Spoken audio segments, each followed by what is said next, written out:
I was inspired to join the Rainbow Chefs Academy board because I think that what Lana, as CEO, is striving to do is really invaluable.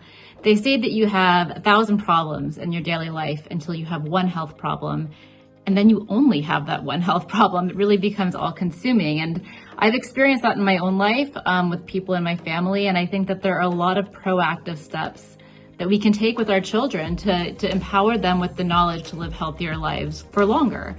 I think Rainbow Chefs Academy is trying to provide that education in a really equitable way through schools and other youth organizations. So I think it's an innovative way to provide necessary education that really is for life. These are skills for life, regardless of whether you go on to be a doctor or a plumber or a teacher or a gardener, right? Whatever the future may hold for a child. Giving them that foundation of having the understanding of their body's functioning and how to protect it and safeguard it, I just think is so key. So it's a joy to be a part of this venture, and I'm just really delighted to see how many lives Lana and the Rainbow Chefs Academy team can touch.